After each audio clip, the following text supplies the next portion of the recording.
Hello, माझ्या सर्व 11-12च्या विद्यार्थी मित्रांना नमस्कार. मी प्राध्यापक परबत सर पुन्हा एकदा आपलं ज्ञानगंगा एज्युकेशन मंचावर स्वागत करतो आणि आपला ऑसिलेशन टॉपिकचा दुसरा पाठ त्याला सुरुवात करतो लगेचच. तर ऑसिलेशनच्या पहिल्या पार्टमध्ये आपण बऱ्याचशा गोष्टी पाहिल्या. ऑसिलेशनच्या पहिल्या पार्टमध्ये आपण ऑसिलेशनच्या बऱ्याचशा गोष्टी पाहिल्या. इथं डायग्राममध्ये दिसतं आपल्याला. तर पार्टिकल समजा इथं कुठंतरी असेल, एक्स डिस्प्लेसमेंटला पार्टिकल असेल, तर आपण इथं त्याची पहिल्यांदा ॲक्च्युली हे काढलं होतं आपण डिफरन्शियल इक्वेशन, म्हणजे ॲक्सेलरेशन किती असतं त्याचं इंटिग्रेशन घेतलं, व्हेलॉसिटी आली होती. व्हेलॉसिटीचं इंटिग्रेशन घेतलं, डिस्प्लेसमेंट आली होती. नंतर आपण या सर्व गोष्टी काढलेल्या आहे. आता जास्त रिवाइज करत नाही बसत मी, आपल्याला पुढं सरकायचं आहे. याच्यावरून आपण नंतर मग मेन पोझिशनला सगळ्या गोष्टी पाहिल्या, एक्स्ट्रीमला सर्व पाहिलं, फेज अँगल म्हणजे काय पाहिलं, त्याचे ग्राफिकल रिप्रेझेंटेशन पाहिलं, बऱ्याचशा अनेक गोष्टी पाहिल्या. आता आपल्याला पुढचा भाग बघायचा आहे. आपल्याला इथलं हे एक्सप्रेशन घेतो लागणार आहे आपल्याला. वेलॉसिटी ऑफ द पार्टिकल जे येते ते plus minus under root s omega into s square minus x square, पार्टिकलच्या वेलॉसिटीचं जनरल एक्सप्रेशन हे आपल्याला लागणार आहे. आता पुढच्या भागात आपल्याला काय बघायचं आहे, हे वेलॉसिटीचं एक्सप्रेशन लागणार आहे. मी इथं लिहून ठेवतो.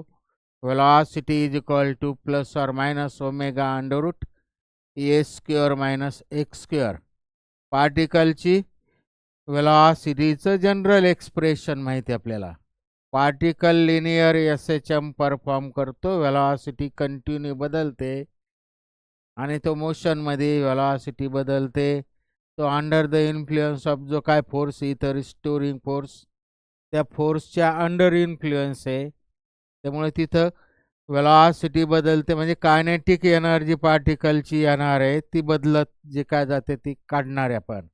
म्हणजे आपल्याला इथं पार्टिकल पॉईंट पी पाशी जो काय आहे तिथं आपल्याला याचे आता एक्सप्रेशन काढायचे एनर्जीचे. त्याच्यापैकी पहिलं कायनेटिक एनर्जी काढायचं, नंतर दुसरं पोटेन्शियल एनर्जी काढायचं, आणि पुढचं तिसरं दोन्ही एनर्जीची बेरीज, त्यालाच मेकॅनिकल एनर्जी म्हणतात. ती म्हणजेच कायनेटिक एनर्जी आणि पोटेन्शियल एनर्जीची सम होईल. ह्या तिन्ही एनर्जीचे जनरल एक्सप्रेशन काढायचे, वेगळं काहीच नाही. 8वी 9वीत आपण कायनेटिक एनर्जीचं बेसिक पाहिलेलं आहे. त्या फॉर्म्युल्यानुसार जिथं वेलॉसिटी आहे तिथं पार्टिकलला मास असणारच आहे. No one body in the universe is massless. त्यामुळं व्हेलॉसिटी जर असेल आणि मास जर असेल तर त्या पार्टिकलची आपल्याला त्याला कायनेटिक एनर्जी जी काय येते ती काढता येते. त्यामुळे 5वीच्या फॉर्म्युल्यानुसार कायनेटिक एनर्जी काढायची. आणि आत्ता मी बोललो this particle is under the influence of the restoring force, त्यामुळे तिथं रिस्टोरिंग फोर्स आहे, तिथं डिस्प्लेसमेंट पण काहीतरी येते. पार्टिकल मूव्ह होतो म्हणजे डिस्प्लेसमेंट येते. ह्या पार्टिकल फोर्समुळेच तर मूव्ह होतो खरा. त्यामुळे फोर्स इंटू डिस्प्लेसमेंट म्हणजेच वर्क डन, वर्कचं बेसिक जे आहे त्यानुसार आपल्याला पोटेन्शियल एनर्जी काढता येईल. कायनेटिक एनर्जी जसं 7वी 8वीमध्ये काढलं आपण त्या बेसिक फॉर्म्युल्यानुसार, तसं पोटेन्शियल एनर्जी आपल्याला फोर्स इंटू डिस्प्लेसमेंट म्हणजेच work, that work is always stored in the form of potential energy. त्यामुळे ह्या फोर्स इंटू डिस्प्लेसमेंट याच्यावरनं वर्क डन म्हणजेच पोटेन्शियल एनर्जी येईल, आणि दोघांची सम केली का टोटल एनर्जी येईल. फक्त बाकी काय नाही करत. आता मी काय करतो, हे 1/2 mv स्क्वेअर व्हीच्या ठिकाणी इथं आपल्याला व्हेलॉसिटी जे येते त्याची व्हॅल्यू टाकतो, वेलॉसिटीची व्हॅल्यू. हे सगळे एक्सप्रेशन तोंडी येतात आपल्याला, फक्त आपल्याला इथं लिखाण करावं लागतं आपल्याला कळण्यासाठी. व्ही स्क्वेअर आहे त्यामुळे याचा वर्ग ओमेगा स्क्वेअर होईल, आणि याचं स्क्वेअर रूट, स्क्वेअर आणि स्क्वेअर रूट एकमेकाला कॅन्सल होईल. त्यामुळे ह्याला m omega square s square minus x square ही आली kinetic energy of the particle. तसंच work done, force into displacement. आता हे मी फॉर्म्युला पूर्ण काढत नाही बसत, डायरेक्ट लिहितो. ते का म्हणजे फॉर्म्युला डिराईव्ह करायला आपल्याला वेळ नाही, त्यामुळे डायरेक्ट लिहितो. ते येतं 1/2 ओमेगा स्क्वेअर एक्स स्क्वेअर आणि ह्या दोघांची बेरीज. आता इथं जे आलं ही पुढची टर्म मायनस एक्स स्क्वेअर येते याच्यात, आणि याच्यात फक्त ही एक्स स्क्वेअर येते. त्यामुळे याच्या ह्या 2 टर्म आणि याची ही 3 टर्म, ह्या दोघांची बेरीज म्हणजे या 3 टर्मची अल्जेब्रिक सम. त्यामुळे इथं किंमत टाकली 1/2 ओमेगा स्क्वेअर कॉमन निघाला, 1/2 ओमेगा स्क्वेअर कॉमन निघाला. शिल्लक राहिलं a square minus x square plus x square. X square एकमेकाला कॅन्सल झाला. ही आली total energy 1/2 omega square a square. Total energy, दोन्ही एनर्जीची बेरीज.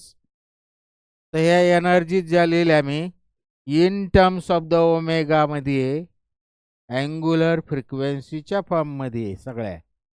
आता मला हे वेगवेगळ्या फॉर्ममध्ये ह्या दोन्ही किंवा सर्वच वेगवेगळ्या फॉर्ममध्ये मला आता लिहिता येईल. आपल्याला हे माहिती आहे के इज इक्वल टू किंवा omega square is equal to k upon m. त्यामुळे आपल्याला ओमेगा स्क्वेअर आणि एमची व्हॅल्यू म्हणजे जिथं जिथं एम ओमेगा स्क्वेअर दिसतो तिथे तिथं आपल्याला के म्हणजेच फोर्स कॉन्स्टंटची व्हॅल्यू टाकता येईल. तर एम ओमेगा स्क्वेअर याच्यामध्ये त्यामुळे मला हीच तिन्ही एनर्जी एम ओमेगा स्क्वेअरच्या ऐवजी केची व्हॅल्यू टाकली, बाकीचं आहे तसंच, तर आपल्याला ते in terms of the force constant लिहिता येईल. 1/2 के ए स्क्वेअर मायनस एक्स स्क्वेअर ही आली कायनेटिक एनर्जी, किंवा हे 1/2 के एक्स स्क्वेअर ही आली पोटेन्शियल एनर्जी. हे आलं 1/2 के ए स्क्वेअर. जिथं एम ओमेगा स्क्वेअर होता तिथं मी याची व्हॅल्यू टाकली केची. म्हणजेच वेगळ्या शब्दामध्ये ओमेगाच्या फॉर्मच्या ऐवजी ते मी केच्या फॉर्ममध्ये इक्वेशन लिहिले. अँग्युलर फ्रिक्वेन्सीच्या फॉर्ममध्ये जे होते ते मी आता फोर्स कॉन्स्टंटच्या फॉर्ममध्ये लिहिले. हे आल्या तिन्ही एनर्जी. आपल्याला अजून अनेक फॉर्ममध्ये ते इक्वेशन लिहिता येतील, पण त्याची आवश्यकता नाही, आपल्याला इथं एवढं सफिशियंट झालं. ह्या तिन्ही एनर्जीज काढल्या, पण तिन्ही एनर्जी ॲट एनी पॉईंट म्हणजे जनरल एक्सप्रेशन काढलं. तिन्ही एनर्जीचे जनरल एक्सप्रेशन काढले. तर व्हेलॉसिटी कंटिन्यू इथं जे दिसतं इथं तेच इथं पण दिसतं. म्हणजे आपल्याला काय व्हेलॉसिटी कंटिन्यू बदलते. मेन पोझिशनला व्हेलॉसिटी मॅक्सिमम असते. मेन पोझिशनपासून पॉझिटिव्ह एक्स्ट्रीमकडे व्हेलॉसिटी काय होणार आहे, मेन पोझिशनला किती असते ती, ह्या टोकाला 0 असते. पॉझिटिव्ह एक्स्ट्रीम पोझिशन ए म्हणलं, पण ते पॉझिटिव्ह एक्स्ट्रीम पोझिशन, याला बी म्हणलं निगेटिव्ह एक्स्ट्रीम पोझिशन, हे निगेटिव्ह एक्स्ट्रीम पोझिशन. इथं व्हेलॉसिटी जी येते 0 येते, इथं व्हेलॉसिटी 0 येते. मेन पोझिशनला जी येते ती मॅक्सिमम आणि ती ए ओमेगा येते. म्हणजे व्हेलॉसिटी मेन पोझिशनला जी येते मॅक्सिमम राहते. ज्या अर्थी पार्टिकल इकडं बाहेर जात नाही, इकडं बाहेर जात नाही, म्हणजे मेन पोझिशनपासून इथं गेला व्हेलॉसिटी कमी कमी होत जाऊन 0 झाली. रिटर्न आला व्हेलॉसिटी वाढत वाढत जाऊन मॅक्सिमम झाली मेनला. इकडे गेला व्हेलॉसिटी कमी कमी होत जाऊन 0 झाली. रिटर्न आला व्हेलॉसिटी मॅक्सिमम झाली. म्हणजे व्हेलॉसिटी जर कंटिन्यू बदलते तर त्याची कायनेटिक एनर्जी कंटिन्यू बदलणार आहे.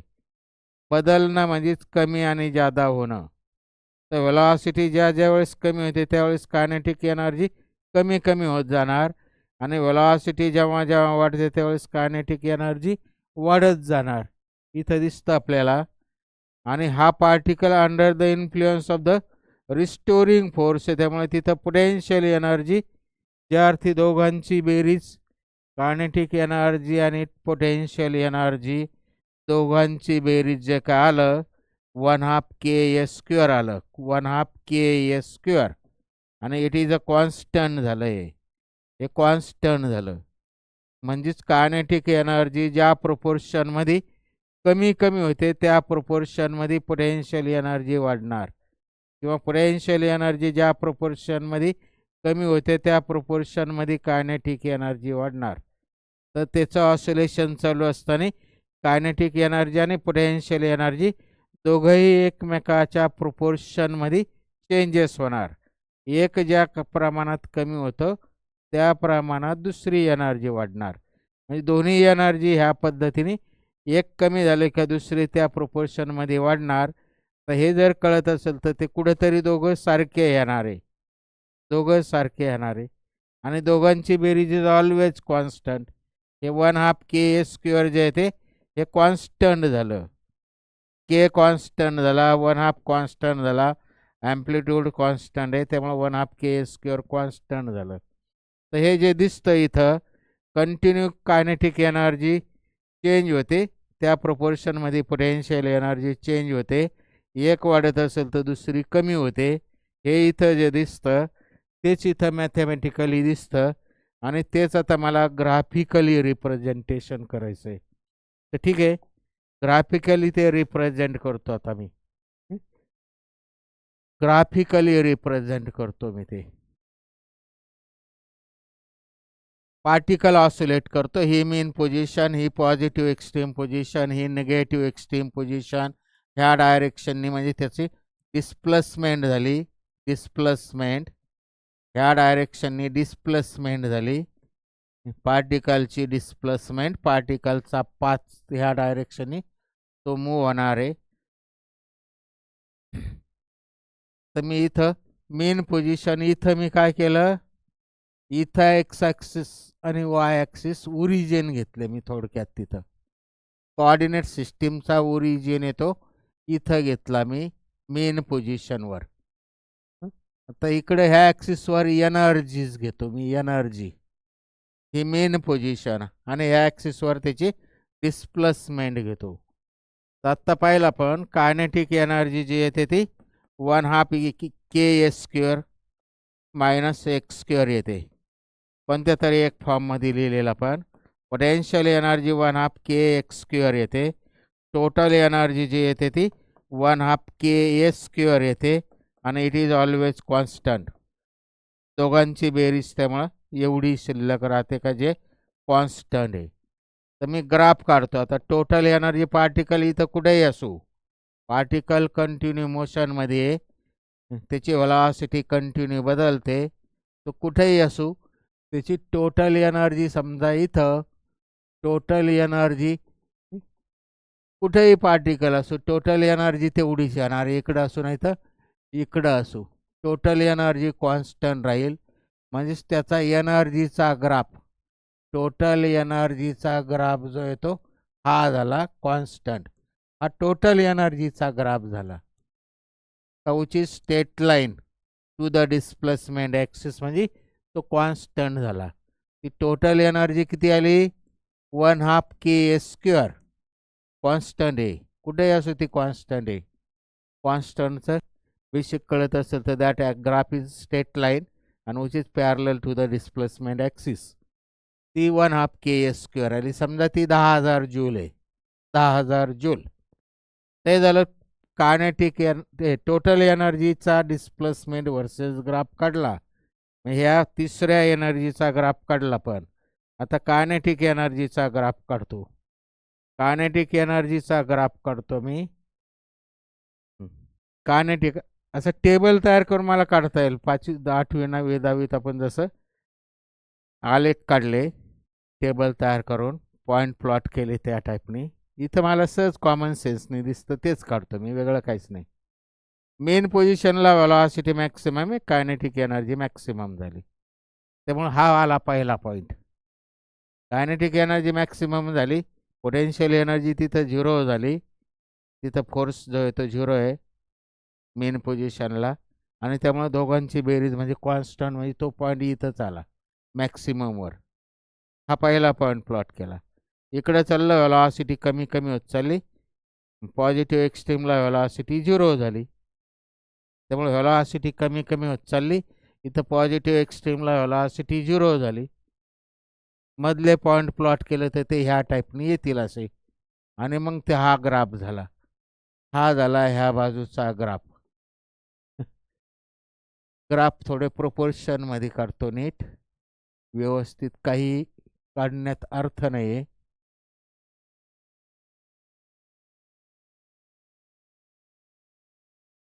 ठीक आहे. तर तसंच ह्या बाजूने काढला तर तो ग्राफ असा येईल. म्हणजे काय आलं, उलट्या बशीसारखं आला. It is convex shape. Convex shape graph आला. हा झाला कायनेटिक एनर्जीचा ग्राफ. कायनेटिक एनर्जीचा ग्राफ तो असा स्ट्रेट लाईन आला, तो नाही आला तो उलटा बाऊल ठेवल्यासारखं, उलटी बशी ठेवल्यासारखं, म्हणजे कॉन्वेक्स शेप आला. कॉन्वेक्स शेप आला तो graph. The graph is a convex shape. Inverted bell सारखा आला. ठीक आहे. काय असेल तो कायनेटिक एनर्जीचा ग्राफ काढला. पोटेन्शियल एनर्जीचा, तर पोटेन्शियल एनर्जी मेन पोझिशनला काय आहे, कायनेटिक एनर्जी मॅक्सिमम आहे. मेन पोझिशनला डिस्प्लेसमेंट 0 आहे, फोर्स 0 आहे. ॲक्च्युली डिस्प्लेसमेंट 0 आहे असं समजा पाहिजे. तर त्यामुळे वर्क डन म्हणायचीच गरज नाही. पोटेन्शियल एनर्जी 0 असेल. मेन पोझिशनला व्हेलॉसिटी मॅक्सिमम आहे, त्यामुळे सर्वच्या सर्व एनर्जी जी आहे ती कायनेटिक होईल, म्हणजे पोटेन्शियल एनर्जी 0 होईल. त्यामुळे इथं मेन पोझिशनला पोटेन्शियल एनर्जी 0 झाली. पॉईंट प्लॉट केला मी. पोटेन्शियल एनर्जी इकडं चालला, व्हेलॉसिटी कमी होत चालली, कायनेटिक एनर्जी वाढत चालली. व्हेलॉसिटी कमी होत चालली, कायनेटिक एनर्जी कमी होत चालली, पोटेन्शियल एनर्जी वाढत चालली. एक्स्ट्रीम पोझिशनला पोटेन्शियल एनर्जी मॅक्सिमम येईल, म्हणजे इथं एक्स्ट्रीम पोझिशनला हा पुढचा पॉईंट प्लॉट केला मी. पोटेन्शियल एनर्जी मॅक्सिमम झाले, किंवा इकडचा पुढचा पॉईंट प्लॉट केला. हे जोडलं तर ह्या टाईपने ते सरळ बशीसारखा, सरळ त्या टाईपनी कर्व आली. ठीक आहे. काय जे असेल ते कळण्या इतकं लक्षात घ्यायचं.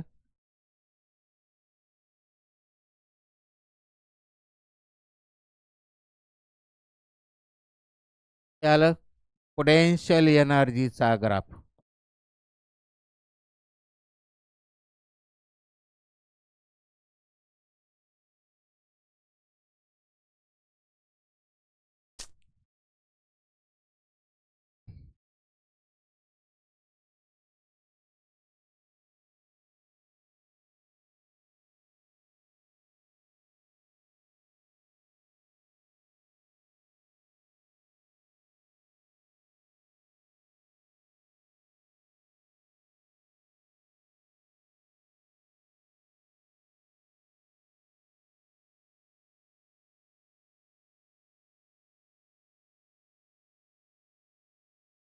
हा आला पोटेन्शियल एनर्जीचा ग्राफ.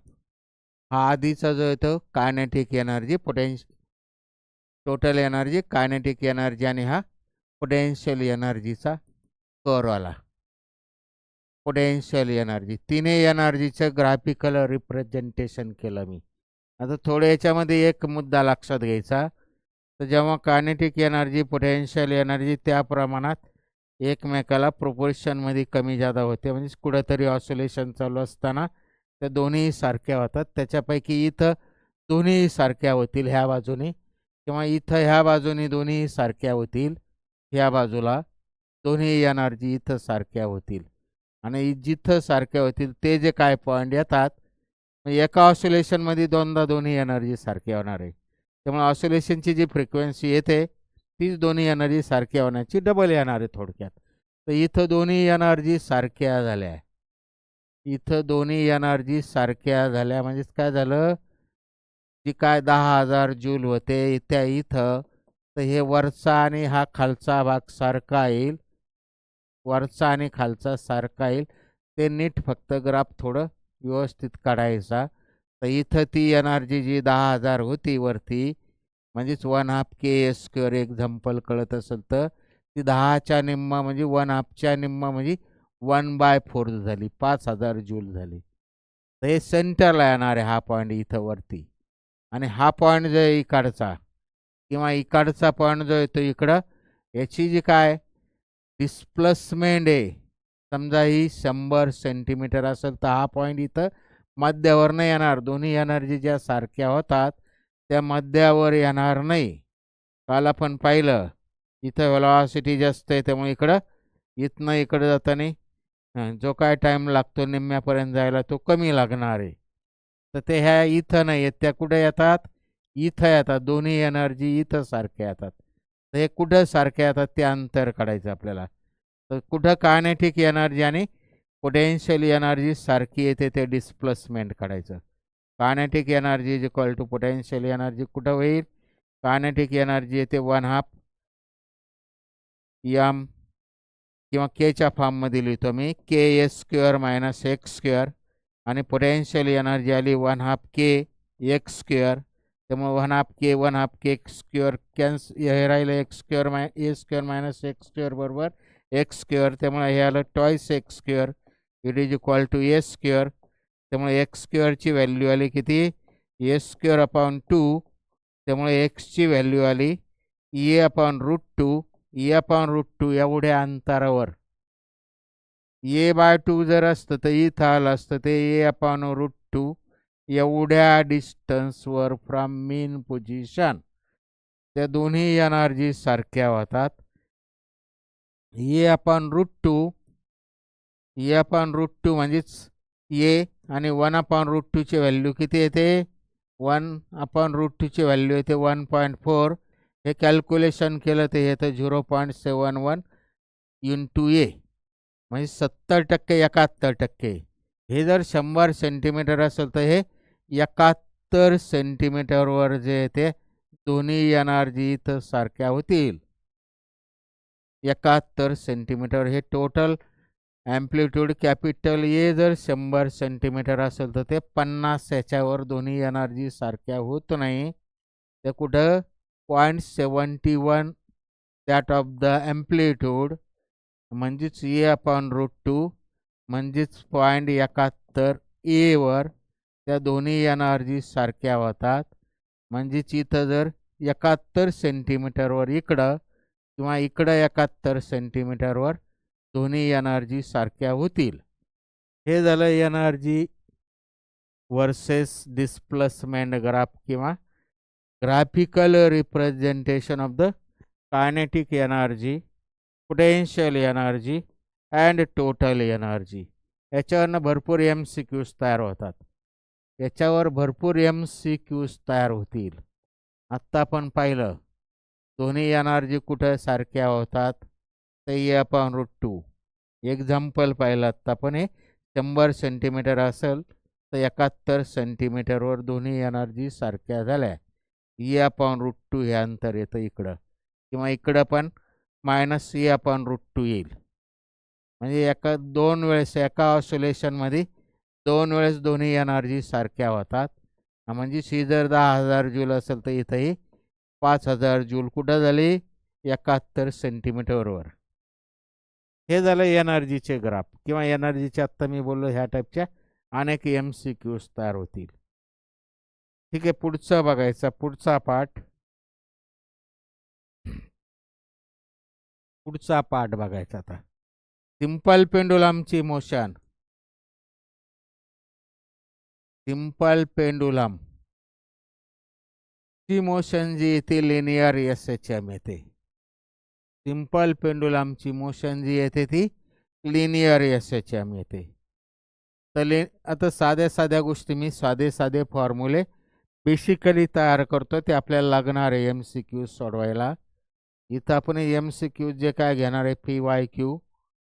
PYQ घेतले म्हणजे सगळे MCQज आपले संपत नसतात. बरेचसे आपल्याला साधे MCQज लक्षात आले पाहिजे, या थेअरीमध्ये सुटत असतात. तर सिंपल पेंडुलम घेतला मी. सिंपल पेंडुलम त्याची मोशन जी येते लिनियर SHM येते. लिनियर SHM हे आपल्याला माहिती आहे. ओमेगा इज इक्वल टू काय, 2π/T. त्यामुळे पिरियड जो येतो तो 2π/ω. पिरियड जो येतो तो 2π/ω पिरियड 2π/ω आणि ओमेगा म्हणजेच काय ओमेगाची किंमत ω² k/m म्हणजेच ओमेगाची व्हॅल्यू आली √k/m त्यामुळे हे आलं √k/m आणि हेच पुढं के ची व्हॅल्यू टाकली के म्हणजे फोर्स कॉन्स्टंट पुढं व्हॅल्यू टाकली सोडवत गेलं पुढं तर हे पुढं जे येतं आता हे समजा असं उलटवलेलं किंवा सोडवत गेलं तर याची व्हॅल्यू जी येते पुढं सिम्प्लिफाय होऊन ते येतं √L/g period of the simple pendulum 2π√L/g L म्हणजेच length of the simple pendulum आणि g म्हणजेच ॲक्सलरेशन ड्यू टू ग्रॅव्हिटी याच्यावरनं period of the simple pendulum directly proportional to square root of the its length दिसतं हे simple पेंडुलमसाठी झालं. आता मी थोडे basic फॉर्म्युले लक्षात घेतो आपण त्याच्यावरनं बेसिक हे जे त्याच्यावरनं थोड्या ट्रिक्स पण बघायच्या त्याच्या हां तर मी बाउलमध्ये घेतलं आता समजा ह्या बाउलमध्ये काहीतरी स्पेरिकल बॉडी घेतली स्पेरिकल बॉडी म्हणा छोटा स्मॉल स्पिअर घेतला मेटल स्पिअर मार्बल स्पिअर आणि तो ह्या बाउलमध्ये असा ऑसोलेट होतो ह्या बाउलमध्ये सोडला तर ह्या टाईपने इकडं ऑसोलेट होईल ह्या बाउलची ॲक्च्युली रेडियस ऑफ कर्वेचर हे बाउल असं काहीतरी स्पिअरपासून तयार झालेलं असेल म्हणजे इथून थोडक्यात हे सिम्पल पेंडुलमसारखा तो इथं जर टांगून ठेवलेलं असेल तर ही त्याची लेंथ होईल ही त्याची लेंथ होईल ह्या बाउलचे सिम्पल पेंडुलममध्ये थोडक्यात मी कन्व्हर्जन करतो इथं जर त्याला सस्पेंड करून ठेवलं तर ही त्याची लेंथ होईल लेंथच्या ऐवजी त्याला सस्पेंड न करता त्याला काय केलं इथं सोडलं एका बाजूने तो ह्या बाउलमध्ये असा ऑसोलेट होईल याच्या भोवती मेन पोझिशनपासून ही मेन पोझिशन होणार आहे सेंटरला आणि इकडं पॉझिटिव्ह एक्स्ट्रीम किंवा इकडं निगेटिव्ह दुसऱ्या एक्स्ट्रीमला जाणार आहे म्हणजे त्याची जी काय मोशन आहे ती लिनियर एसएचएम होणार आहे त्यामुळे त्याच्या पिरियड जो येणार आहे तो पिरियड 2π/ω ह्या टाईपनीच येणार आहे म्हणजेच तो 2π/ω आता इथं हे जे आलं होतं k/m ची व्हॅल्यू पुढं जाऊन k/m असाच येणार आहे आणि इथं के जो येतो किंवा ठीक आहे लिहितो मी 2π/√k/m आणि आत्ता मी त्याचं सिम्पल पेंडुलमशी कंपॅरिझन केली होती त्यामुळे त्याचा पिरियड असाच येईल 2π√L ऐवजी काय होईल आता हा कॅपिटल L जो होता जी तसाच राहील कॅपिटल L म्हणजे ह्या radius of the curvature of this bowl आत्ता मी दाखवलं होतं तो L म्हणजेच काय होणार इथं कॅपिटल R होईल that is the radius of the bowl म्हणा किंवा radius of curvature of the bowl कारण तिथून सिम्पल पेंडुलम सारखं जर त्याला दोरी लावली असती तर त्या टाईपनी L आला असता इथं Lच्या ऐवजी R होईल. आता हा बॉल जर हा जो काय स्पेरिकल रिजिड बॉल आहे रिजिड आहे हा जर मोठ्या साईजचा असेल इथं कॅपिटल R जे ते very very very greater than radius of the bowl radius of this spherical sphere काय जे मेटल स्पेअर होतं त्याच्यापेक्षा त्याची रेडियस ऑफ द कर्वेचर जी आहे ती ह्या स्पेअरच्या रेडियसच्या कंपॅरेटिव्हली व्हेरी व्हेरी हाय समजा ते स्पेअर जर मोठ्या साईजचा असेल तर हे काय होणार आहे कॅपिटल R इथपर्यंतच येणार आहे याच्या सेंटरपर्यंत त्यामुळे हे पुढचा R जो आहे कॅपिटल R जो आहे तो म्हणजे याचे रेडियस इथपर्यंत होईल त्यामुळे हा पुढचा R जो आहे ॲक्च्युली कॅपिटल R इथपर्यंत होईल पण त्याचं इथपर्यंत ह्या पॉईंट्सची तो ऑसोलेट होणार सेंटर ऑफ मास इथं येणार आहे त्यामुळे हा R स्मॉल R जो आहे तो कट करावा लागेल त्यामुळे त्याची रेडियस त्याचं पिरियड जो येणार आहे तो 2π√, त्याचा जो काय पिरियड येणार आहे तो किती येणार आहे 2π√G ह्याच टाईपनी फक्त आता हा स्मॉल आर वजा होईल. हा बॉल जो आहे मेटल बॉल जो बाउलमध्ये लिनियर एसएचएम परफॉर्म करतो त्याचा पिरियड जो आहे तो त्याच टाईपने येईल. फक्त इथं कॅपिटल आर जो आहे तो त्याच्या कम्पॅरेटिव्हली स्मॉल आर जो आहे तो व्हेरी व्हेरी लेस नाही आहे. बॉल मोठ्या साईजचा आहे तो. मेटल बॉल जो आहे तो मोठ्या साईजचा आहे. त्यामुळं हा आर जो आहे तो कॅपिटल आरमधनं थोडा एवढा पुढचा पार्ट कमी होणार आहे. म्हणजे इथं सेंटर ऑफ मास येणार आहे ते असं ऑसोलेट होत असताना. त्यामुळे त्याची ॲक्च्युअल लेंथ ऑफ द जी काय आहे लेंथ ऑफ द पेंडुलम जी आहे ती कमी होणार आहे. ती एवढी येणार आहे. म्हणजे पिरियड ह्या टाईपने येणार आहे. डिफरंट बॉडीचं बोलतो मी आता. स्प्रिंग जर असेल स्प्रिंगचं हे जे आलं पिरियड सेम टाईपनी स्प्रिंगसाठी हे बाउलसाठी आहे. बाउलमध्ये जर मेटल बॉल्स ऑसोलेट होत असेल स्मॉल साईजचं असेल तर हे आलं. मोठ्या साईजचं असेल तर हे खालचं आलं. कळण्या इतकं लिहितो मी. मोठ्या साईजचा जर मेटल बॉल असेल तर तो स्मॉल साईजचा असेल तर स्मॉल आर निग्लेक्ट झाला. मोठी साईज असेल तर तो निग्लेक्ट नाही होणार. आणि आता आपल्याला स्प्रिंगसाठी स्प्रिंग घेतो मी. हा स्प्रिंग पेंडुलम म्हणजे दोऱ्याच्या ऐवजी सिंपल पेंडुलम मध्ये जसा दोरा असतो तसा इथं स्प्रिंग आहे. ह्या पॉईंट भोवती तो ई आणि बी ह्या पाथने अलॉंग मेन पॉईंट ओ भोवती तो ऑसोलेट होतो. खाली ओढणं सोडलं का तो स्प्रिंग पेंडुलम जो आहे तो व्हर्टिकल डायरेक्शनने ऑसोलेशन करणार आहे. त्याची एसएचएम मोशन जी ती एसएचएमच असेल. तर याचा पिरियड सेम बेसिकनुसार हा जो पिरियड येतो तो 2π/ω आणि ओमेगा म्हणजेच काय येणार आहे इट इज 2π/ω म्हणजेच के रूटमध्ये k/m म्हणजेच हा 2π√m/k झाला. तर m/k वेगळं काहीच नाही.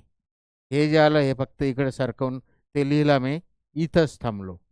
तर हा m म्हणजे मास ऑफ द जे काय अटॅच केलेलं आहे त्या ब्लॉकचं मास झालं. आणि के म्हणजेच ॲक्च्युली इथला फोर्स कॉन्स्टंट त्याला स्प्रिंग असल्यामुळं फोर्स कॉन्स्टंट म्हणा किंवा स्प्रिंग कॉन्स्टंट म्हणलं तरीही चालतं. तर के जो आहे that is called spring constant. आणि तो किती असतो आपला स्प्रिंग कॉन्स्टंट म्हणजेच फोर्स कॉन्स्टंट म्हणजेच ओमेगा जो होता k/m किंवा एफ ही डायरेक्टली प्रोपोर्शनल टू -x त्याच्यावरनं F is equal to kx basic डेफिनेशननुसार. तर F is equal to kx म्हणजे हा के म्हणजेच फोर्स कॉन्स्टंट त्याला स्प्रिंग कॉन्स्टंट म्हणतात. वेगळं काय नाही तो फोर्स कॉन्स्टंटाचे स्प्रिंग असल्यामुळे त्याला स्प्रिंग कॉन्स्टंट म्हणतात. हे झालं actually period of the spring pendulum 2π√m/k. m is the mass of the block. आता वेगवेगळ्या सिच्युएशन बघायच्या पुढच्या म्हणजे पुढचं बघायचं. आता स्प्रिंग जर ह्या टाईपची असेल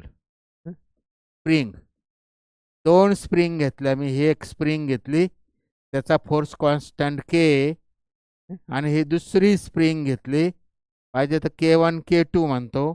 या दोघं सिरीजमध्ये झाल्या सिरीजमध्ये दोन्ही स्प्रिंग ज्या आहेत त्या सिरीज कॉम्बिनेशन झालं. हे सिरीज असं सिरीज कॉम्बिनेशन असं उभं त्याला ह्या डायरेक्शनने ऑसोलेट होणार आहे. किंवा आडव्या घेतल्या मी इथं फिट केल्या एका भिंतीला आणि आडव्या डायरेक्शनने घेतल्या. ह्या दोन स्प्रिंग एकमेकाला जोडल्या आडव्या डायरेक्शनचं झालं आहे. दोन स्प्रिंग एकमेकाला जोडल्या तर ह्या आडव्या डायरेक्शनने झाला. पहिलीचा फोर्स कॉन्स्टंट k1 म्हणलं दुसरीचा फोर्स कॉन्स्टंट k2 म्हणलं. हा मास जो येतो ह्या डायरेक्शनने ऑसोलेट होणार आहे. इथं फिट करून ठेवल्या रिजिड सपोर्ट. हे सिरीज कॉम्बिनेशन झालं. हे सिरीज कॉम्बिनेशन झालं. सिरीजमध्ये रेजिस्टन्सेस सिरीजमध्ये जसा इक्विव्हॅलंट काय येतो बेरीज येते आणि रेजिस्टन्सेसची पॅरललमध्ये रेसिप्रोकलची बेरीज येते. म्हणजे सिरीजमध्ये जसा रेजिस्टन्स वाढतो आणि पॅरललमध्ये कमी होतो, हे R1 प्लस R2 किंवा हे जे येतं R1 R2 upon R1 plus R2, resistance जसं सिरीजमध्ये येतं आणि पॅरललमध्ये येतं त्याच्या उलटं, त्याच्या पूर्ण अपोजिट म्हणजे कपॅसिटरचं येतं. तसंच इथं पण त्याच्या अपोजिट, रेजिस्टन्सच्या अपोजिट म्हणजे कपॅसिटरसारखं सिरीजमध्ये ह्या जोडल्या तर याचा इक्विव्हॅलंट जो येतं, हे दोघे सिरीजमध्ये झाले. तर सिरीजमध्ये जोडल्या तर इक्विव्हॅलंट के जो येईल, रिझल्टंट के काय येणार आहे, सिरीजमध्ये जोडल्या तर ते पॅरलल रेजिस्टन्ससारखं येणार आहे. म्हणजे R1 R2 upon R1 plus R2 असं येणार आहे. त्या टाईपनी पॅरललसारखं सिरीजमध्ये जोडल्या तर. मग हे सिरीज कॉम्बिनेशन झालं, हे सिरीज कॉम्बिनेशन झालं. म्हणजे त्याचा पिरियड काय येणार आहे, मगाशी लिहिला होता मी. पिरियडचा फॉर्म्युला जो येतो 2π अंडर रूट m अपॉन के, इथं गुणाकाराला घेतलेलं मी, लक्षात येत असेल तर 2π अंडर रूट खालचं वरती घेतलं म्हणजे 2π अपॉन अंडर रूट के अपॉन m. हा ओमेगा जो येतो तो उलटा झाला, त्यामुळे इथं जाऊन तो काय झाला, m अपॉन के झाला, m अपॉन के तिरकस होऊन. त्यामुळे हे अंडर रूट जे आलं ते 2π रूटमध्ये m अपॉन के आणि के इथं जो इक्विव्हॅलंट येणार आहे आणि तो इक्विव्हॅलंट म्हणजेच काय होणार आहे, याचा पिरियड जो येणार ते 2π upon under root m upon ही किंमत इथं टाकली तर आलं K1 K2 आणि हे खालचं वरती जाऊन म्हणजे आलं K1 प्लस K2. हे वेगळं लक्षात ठेवायची गरज नाही, फॉर्म्युले पाठ करायची गरज नाही. मी आत्ता बोललो रेजिस्टन्सचं सिरीजमध्ये जसं येतं तसं रेजिस्टन्सचं सिरीज आणि पॅरललमध्ये जसं येतं त्याच्या पूर्ण अपोजिट ह्या स्प्रिंगसाठी येतं. स्प्रिंग सिरीजमध्ये जर असतील तर त्याचा सिरीज इक्विव्हॅलंट जो आला पाहिजे, तर इथं मी सिरीज लिहितो, त्याचा सिरीज इक्विव्हॅलंट जो आला तो रेजिस्टन्सच्या पॅरललसारखा आलो. हे झालं पॅरलल सिरीजमध्ये. आता सेम टाईपनी पुढचं पॅरललमध्ये जोडल्या, पॅरललमध्ये जोडल्या त्या दोन.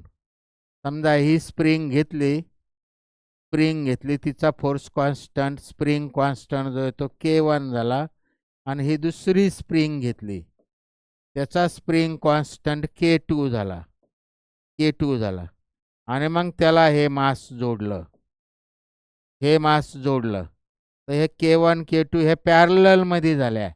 त्यामुळे याचा नेट इक्विव्हॅलंट पॅरललमध्ये काय होणार आहे, रेजिस्टन्सच्या सिरीजसारखा होणार आहे, रेजिस्टन्सच्या सिरीजसारखा. त्यामुळे याचा पिरियड जो येणार आहे तो 2π अंडर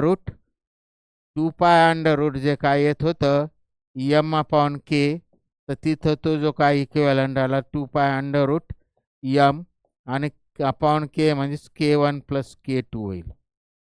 हे झालं पॅरललचं.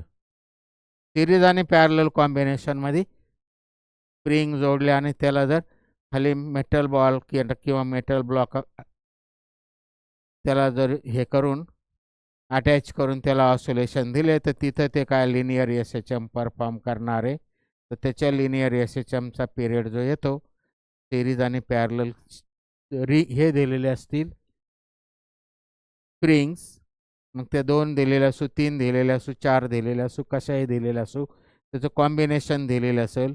समजा त्याचं कॉम्बिनेशन, समजा एक एक्झाम्पल घेतो मी, MCQज आपल्याला एक MCQज घेतल्यासारखंच करतो मी.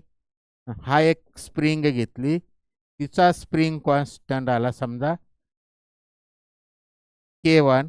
या 2 स्प्रिंग घेतल्या मी इथं, त्याचे स्प्रिंग कॉन्स्टंट आहे, याचा K1 म्हणलं, याचा K2 म्हणलं, याचा K3 म्हणलं.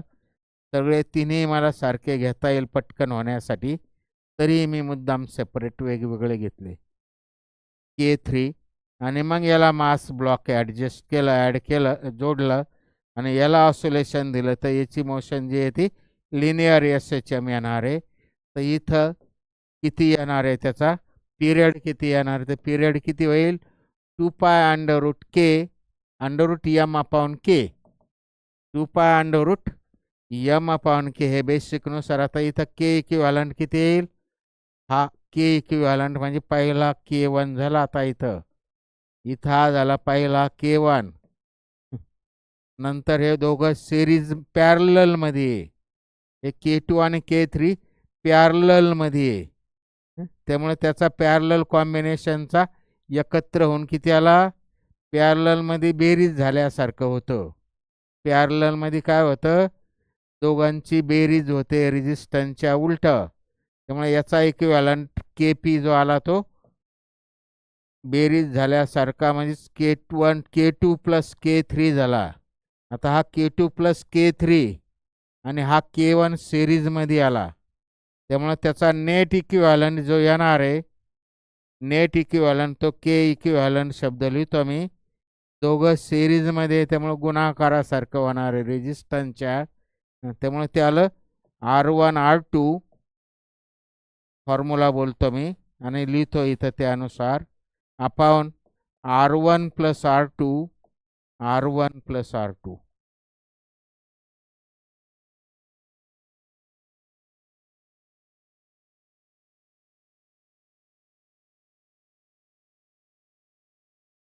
त्यामुळे ते K1 प्लस K2, K1 त्याला K1 इंटू ब्रॅकेट कळत असेल, K1 इंटू ह्या दोघांची K2 प्लस K3ची बेरीज divided by K1 plus K2 plus K3 bracket कळत असेल, त्याचा इक्वॅलंट तो आला.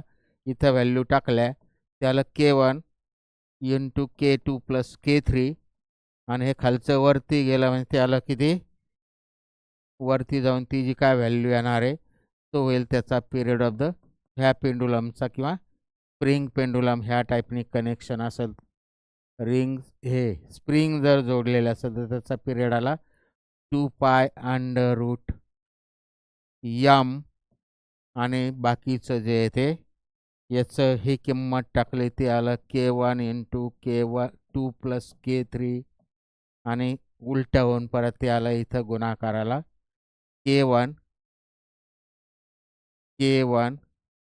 गुणाकाराला आलं हे टोटल. त्यामुळे इथं ब्रॅकेट टाकावं लागेल मला एक. ब्रॅकेटचा बेसिक अर्थ कळत असेल तर प्लस K2 प्लस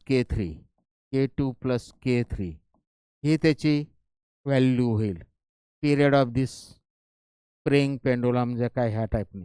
आता या सगळ्या केसेस जर पाहिलेल्या असतील आपण, तर ज्या स्प्रिंग जोडलेल्या आहे, त्या स्प्रिंगचे आम्ही एका साईडला त्या रिजिड सपोर्टला आहे आणि दुसऱ्या साईडला मास अटॅच केलेलं आहे,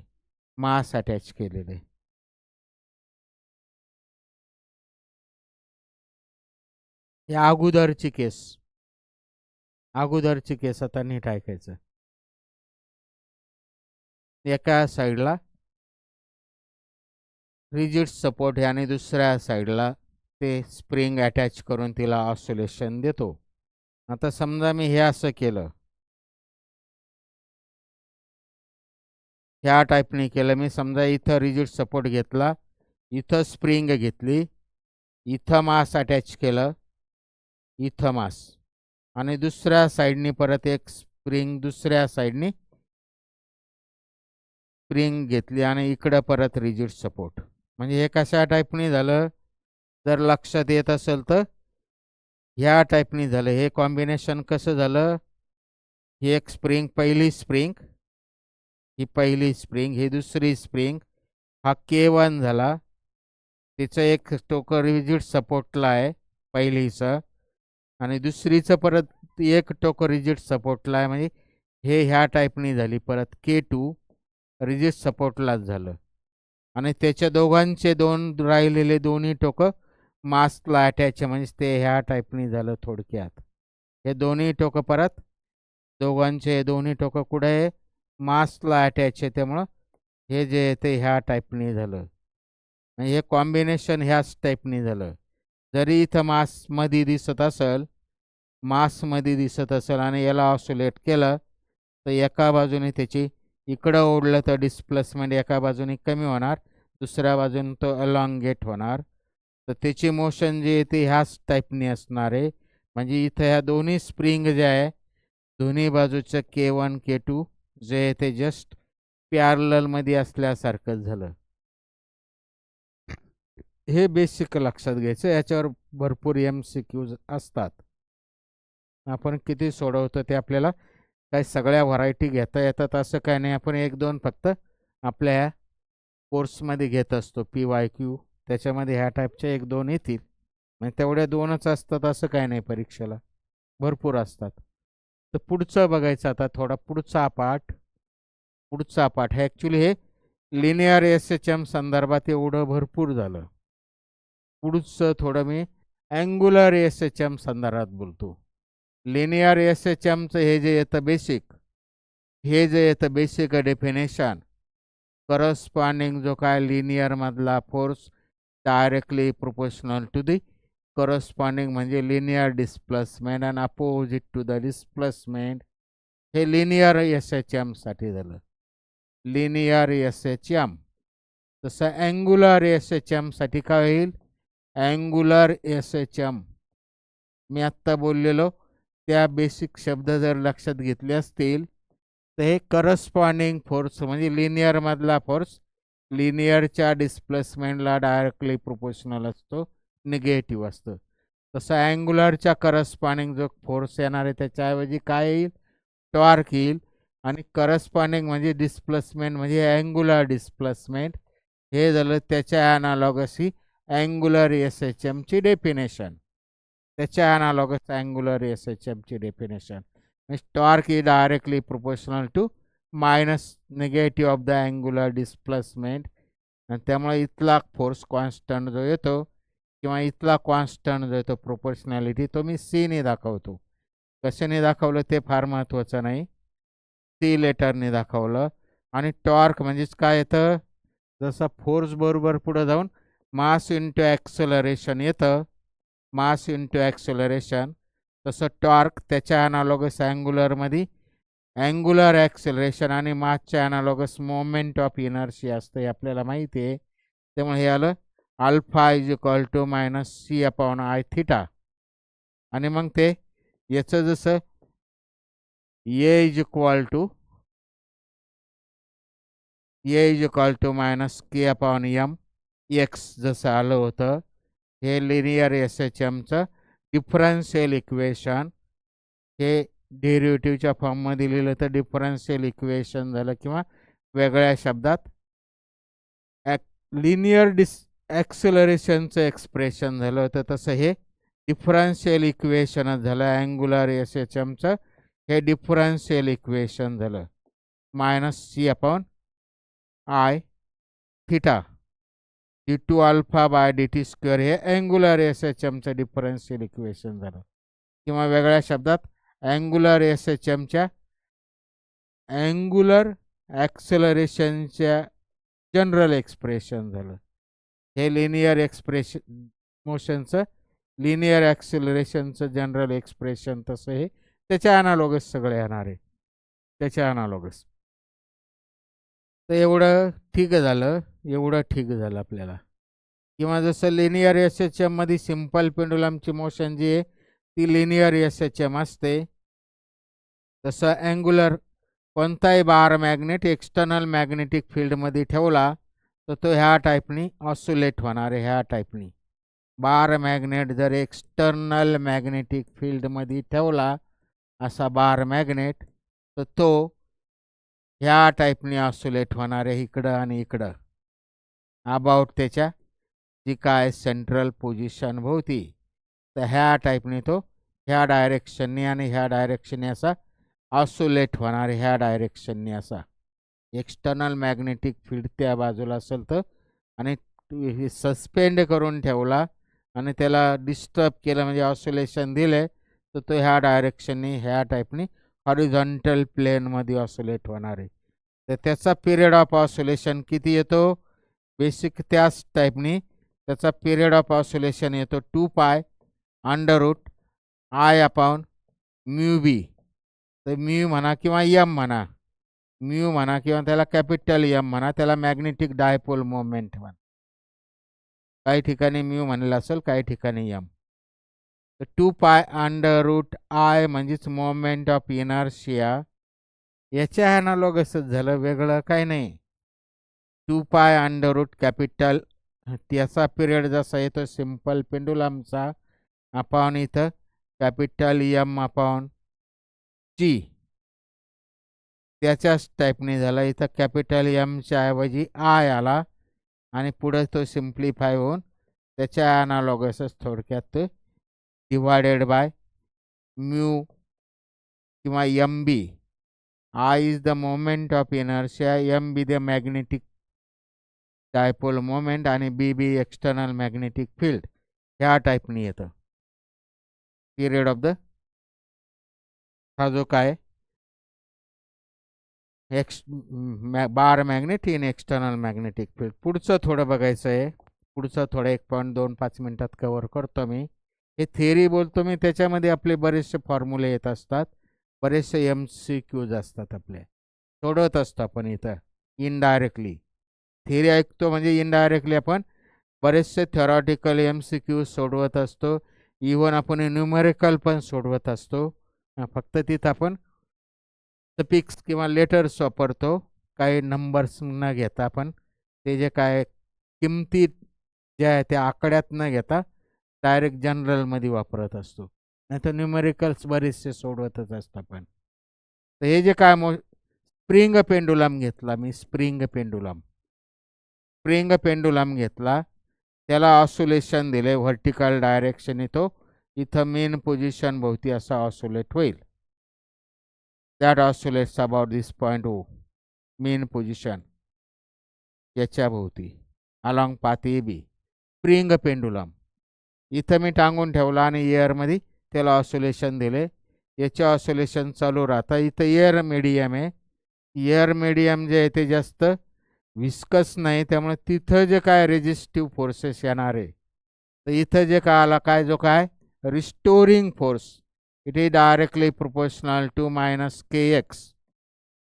म्हणजे डायरेक्टली प्रोपोर्शनल टू, इथं जो काय रिस्टोरिंग फोर्स आला त्याला काय म्हणलं आपण, small F E directly proportional to X, म्हणजेच F is equal to -x.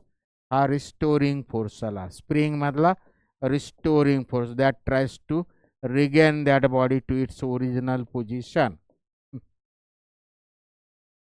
K is the spring constant, X be the displacement जी काय असेल ती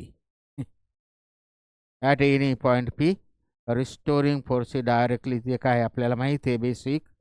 तर हे इथं जे काय एअर मीडियम घेतलं, पण एअर मीडियममध्ये त्याचे ऑसोलेशन असे चालू राहिले तर हळूहळू त्याचे ऑसोलेशन हळूहळू बंद होतात. ॲम्प्लिट्यूड कमी कमी होत जाऊन बंद होतात फार जास्त वेळेनंतर. त्यामुळे एअरचा जो काय रेजिस्टिव्ह फोर्स आहे, रेजिस्टिव्ह एअरचे जे अपोजिशन आहे किंवा एअर मीडियममध्ये जे काय बाकीचे रेजिस्ट करणारे फोर्सेस आहे, अपोज करणारे फोर्सेस आहे, एअर रेजिस्टन्स आहे, बाकीचे ॲटमॉस्फेरिक फॅक्टर्स, बाकीचे अजून काय जे असतील ते आपण थोडक्यात इथं निग्लेक्ट केलेले आहे. हेच जर स्प्रिंग पेंडुलम मी कोणत्या तरी याच्यामध्ये ठेवला, स्प्रिंग पेंडुलम मी कोणत्या तरी विस्कस मीडियममध्ये ठेवला, फॉर एक्झाम्पल कोणत्या तरी विस्कस फ्लुइडमध्ये, फॉर एक्झाम्पल वॉटरमध्ये ठेवला, तर वॉटरमध्ये काय होणार आहे, तिथं जे काय वॉटरमध्ये ठेवलं तर त्याचे ऑसोलेशन काय होतात, हळूहळू त्याचे ऑसोलेशन लवकर बंद होणार आहे. तर मगाचा जो पेंडुलम होता बाहेर ठेवलेला तो साधा पेंडुलम झाला किंवा साधा स्प्रिंग पेंडुलम झाला. साधा स्प्रिंग पेंडुलम झाला, तो त्याच्या नॅचरल फ्रिक्वेन्सीने ऑसोलेट होत होतं तिथं जे काय. आता इथं तो याच्यात ठेवला viscous medium, for example water, तर इथं वॉटरचा जो काय फ्लुइड फ्रिक्शन किंवा वॉटरचं जे काय फ्रिक्शनल फोर्स ॲक्च्युली अपोज करणारा फोर्स वॉटरचा, तो तिथं ॲड होणार आहे. आणि तो जो काय फोर्स येणार आहे तर इथं त्याचे ऑसिलेशन्स डॅम्प्ड ऑसिलेशन्स येणार आहे. Damped oscillations. तर हे डॅम्प्ड ऑसिलेशन्स आपल्याला त्याच्या करस्पॉन्डिंग जो फोर्स येणार आहे damping force directly proportional to the velocity of this block in this medium. तर त्याचा डॅम्पिंग फोर्स जो येतो काय वेलॉसिटीच्या मॅग्नेट्यूडच्या डायरेक्टली प्रोपोर्शनल आहे आणि निगेटिव्ह म्हणजे अपोजिट डायरेक्शन आहे. त्यामुळे हा डॅम्पिंग फोर्स येणार आहे तो काहीतरी -BV येणार आहे आणि बी याला म्हणतात डॅम्पिंग कॉन्स्टंट. त्यामुळे हे डॅम्प्ड ऑसिलेशन झालं. इथले ऑसिलेशन्स हे डॅम्प्ड ऑसिलेशन झालं. तर हे स्प्रिंग पेंडुलमलाच डॅम्प्ड हार्मोनिक ऑसिलेटर म्हणतात. Damped harmonic oscillator. त्यामुळे त्याच्यावरचा नेट फोर्स जो येणार आहे नेट फोर्स तो काय येणार आहे तो आधीचा विदाऊट जो काय होता म्हणजे विस्कस मीडियममध्ये न ठेवता तो अधिक हा डॅम्पचा म्हणजेच आपला नेहमीचा restoring force plus damping force. हा रिस्टोरिंग फोर्स पाहिजे त्याला मी लेटर वापरतो सफिक्स आणि हा डॅम्पिंग फोर्स. रिस्टोरिंग फोर्स आला -KX आणि डॅम्पिंग फोर्स आला -BV. त्यामुळे हे आलं नेट फोर्स. नेट फोर्स जो येतो हा झाला net force. Damped harmonic oscillator. हा डॅम्प्ड ऑसिलेटर म्हणा किंवा डॅम्प्ड हार्मोनिक ऑसिलेटर म्हणा तर त्याच्यावरचा नेट फोर्स हा झाला म्हणजे ते आलं MA is equal to -KX into -BV. इकडं आलं ते इकडं करून घेतो मी +KX + BV is equal to 0 आणि ॲक्सेलरेशन म्हणजे d two x by dt square m into d two x by dt square plus v ही टर्म आधी लिहितो मी p व्हेलॉसिटी म्हणजे dx बाय dt आणि plus kx it is equal to 0. हे जर नीट पाहिलं तर it is a differential equation आलं. डिफरन्शियल इक्वेशन आलं. साध्या याच्यामध्ये विदाऊट डॅम्पिंगच्या याच्यामध्ये जे काय येत होतं ते डिफरन्शियल इक्वेशनच येत होतं. F directly proportional to -x linear SHM. साधं स्प्रिंग पेंडुलम घेतलं होतं आणि हे सोडवलं होतं. तर इथं जे काय डिफरन्शियल इक्वेशन येतं त्याच्यामध्ये ही दुसरी टर्म नव्हती. सेकंड ऑर्डरचं डिफरन्शियल इक्वेशनच हे आलं होतं इथं dx बाय dt स्क्वेअरच आलं होतं. तसं इथं सेकंड ऑर्डरचं डिफरन्शियल इक्वेशनचे पण इथं ही मधली टर्म येते त्याच्यात नव्हती आली डायरेक्ट आलं होतं. त्यामुळे ही टर्म मधली टर्म येते त्यामुळे हे भलं मोठं डिफरन्शियल इक्वेशन मॅथमॅटिक्स भरपूर मॅथ्समध्ये भरपूर आहे. त्याच्यावर भरपूर एक्सप्लेनेशन आहे किंवा भरपूर एक्झाम्पल सोडवलेले. तर हे डिफरन्शियल इक्वेशन हे साधन आहे. हे सेकंड ऑर्डर डिफरन्शियल इक्वेशन आहे. त्याच्यामध्ये इथं सेकंड मधली टर्म पण आलेली आहे. त्यामुळे ते सोडवलं बऱ्याचशा स्टेप्स येतात त्या 1.5-2 पानाच्या आणि मग याचं जसं डिफरन्शियल इक्वेशन पुढं सोडवलं होतं. डिफरन्शियल इक्वेशन म्हणजेच acceleration is equal to -ω²x acceleration d two x by dt square is equal to -ω²x. हे डिफरन्शियल इक्वेशन म्हणजे ॲक्सेलरेशनचं पुढं आपण इंटिग्रेशन घेतलं. व्हेलॉसिटी आली होती व्हेलॉसिटीचं इंटिग्रेशन घेतलं. करस्पॉन्डिंग डिस्प्लेसमेंट म्हणजे याचं सोल्युशन आलं होतं. जे काय व्हेरिएबल असतं त्याचं सोल्युशन. तसं हे डिफरन्शियल इक्वेशनचं पुढं मॅथमॅटिकल स्टेप्स केल्या 1.5-2-3 पानं. तर याचं पुढं व्हेलॉसिटी येईल. व्हेलॉसिटीवरनं पुढं याचं करस्पॉन्डिंग डिस्प्लेसमेंट येणार आहे म्हणजे त्याचं सोल्युशन येणार आहे. आणि त्याचं जे सोल्युशन येतं इट इज सेकंड ऑर्डर मधली टर्म आली. हे differential equation of damped harmonic oscillator झालं. Of damped harmonic oscillator. हे साधं याचं नाही. डॅम्प्ड हार्मोनिक ऑसिलेटर किंवा the spring pendulum which having the damping motion डॅम्प्डचं झालं. तर याचं सोल्युशन जे येतं पुढं सोडवलं तर ते जे येतं नीट ऐकायचं. आता मी डायरेक्ट करतो. ते 3-4 पानाचं सोल्युशन आहे. आपलं जसं साध्या ऑसिलेशनमध्ये जे का आलं होतं x is equal to A sine omega t plus phi. तर त्याच टाईपनी याचं जे येतं डॅम्प्ड हार्मोनिक ऑसिलेटरचं डिस्प्लेसमेंटचं इक्वेशन ए साईनच्या ऐवजी इथं कॉस येतं आणि ओमेगा टी प्लस फाय. इथं ओमेगा फ्रिक्वेन्सी वेगळी, त्याला ओमेगा डॅश म्हणतो. आणि ॲम्प्लिट्यूड एवढा येच न येता तो एक्सपोनेन्शियलमध्ये म्हणजे A E raise to minus B T upon twice M एवढा येतो. हा याचा टोटल ॲम्प्लिट्यूड झाला. याचा टोटल ॲम्प्लिट्यूड झाला म्हणजे डॅम्प्ड हार्मोनिक ऑसिलेटरचं जे काय आलं जनरल एक्सप्रेशन फॉर डिस्प्लेसमेंट. इथं जसा ए ॲम्प्लिट्यूड येत होता तसा हा इथं याचा टोटल ॲम्प्लिट्यूड हा झाला. आणि इथं जशी फ्रिक्वेन्सी ओमेगा होती तर इथं ही ओमेगा वेगळी येते. हा ॲम्प्लिट्यूड झाला ॲक्च्युली ॲम्प्लिट्यूड. आणि ही फ्रिक्वेन्सी झाली ओमेगा डॅश, ही झाली अँग्युलर फ्रिक्वेन्सी. आणि इथं साईन जो रेश येत होता साईनच्या ऐवजी इथं कॉस येतो. कम्पॅरिटिव्ह लक्षात घ्यायचं, कम्पॅरिटिव्ह लक्षात राहण्यासाठी. ते लक्षात येत असेल तर हे लिहिता येतं. त्याचे प्रॉब्लेम सुटत असतील तर याचे फॉर्म्युला त्या टाईपने कन्वर्ट करून सुटतील. इथं ओमेगा डॅश जो येतो ओमेगा डॅश, तो ओमेगा जसा येत होता अंडर रूट के अपॉन एम म्हणजेच ओमेगा स्क्वेअर बरोबर के अपॉन एम, ओमेगा स्क्वेअर बरोबर के अपॉन एम. तसा इथं ओमेगा डॅश स्क्वेअर जो येतो तो omega square plus omega square actually minus B upon twice M bracket square असा येतो ओमेगा डॅश स्क्वेअर. त्यामुळे याचं स्क्वेअर रूट घेतलं तर ते एवढं येतं. हा झाला ओमेगा डॅश म्हणजे काय, तो ओमेगा त्या म्हणजे विदाउट अ डॅमची जी फ्रिक्वेन्सी येते अँग्युलर फ्रिक्वेन्सी त्याचं म्हणजे त्याचं रिलेशन झालं थोडक्यात. जसं याच्यामध्ये एनर्जी येत होती सिम्पलमध्ये, सिम्पल ऑसिलेशनमध्ये हे डॅम्प्ड ऑसिलेशनचं चाललं, डॅम्प्ड ऑसिलेशनचं. याच्यामध्ये जशी टोटल एनर्जी येत होती 1/2 के ए स्क्वेअर 1/2 के ए स्क्वेअर, तशी इथली टोटल एनर्जी काय येणार आहे तशीच येणार आहे 1/2 के जो काय कॉन्स्टंट असेल स्प्रिंग कॉन्स्टंट. आणि इथला ए म्हणजेच मगाशी इथं लिहिला हा टोटल ए झाला. त्यामुळे त्याचा स्क्वेअर याचा स्क्वेअर म्हणजे ॲक्च्युली ए स्क्वेअर होईल या सगळ्याचा स्क्वेअर. त्यामुळे ए स्क्वेअर झाला. हा ई रेस टू 1/2 आणि हा 2 एकमेकाला कॅन्सल झाला.